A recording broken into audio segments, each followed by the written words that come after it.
Okay, I think I've just about got the spoilers worked out, or at least what I think I want to do.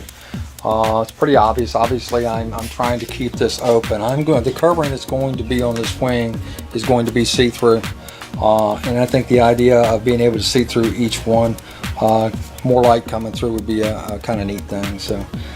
This has been done before on the Oculus. If you go onto Clarence's build thread, you'll see basically the end result of this process. I don't remember the gentleman's name, but I thought it looked really cool, so I'm trying to copycat a little bit.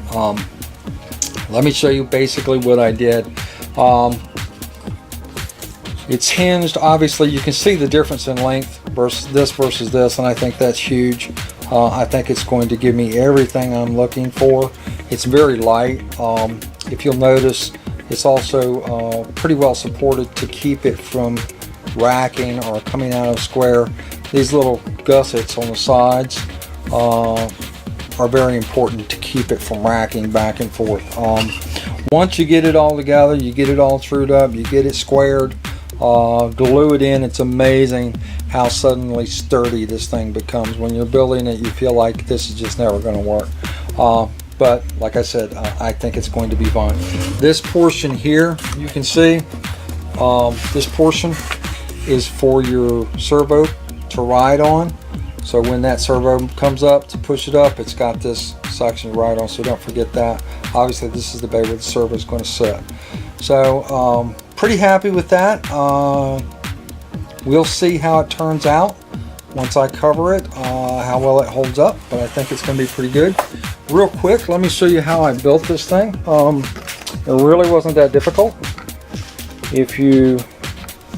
All you really need to do is determine what kind of shape you need to fill in the space for the stringers on this side. So I cut the triangle shape that I needed for the end. Obviously, the end is going to be wider than the center, and then the centers are going to be slightly smaller. Okay, everything should be inset. We should make sure we have a nice inset groove for each one of these to go into. 1/4 inch stock, basically for the back, and 1/8 inch stock for the front, so it can taper down. When I'm cutting these grooves, I use a nice Chinese saw that I've got that really cuts really straight and really well. Take your time. Cut the strips together. That would be my recommendation. I tape them together like this, and you can see the marks that are on there.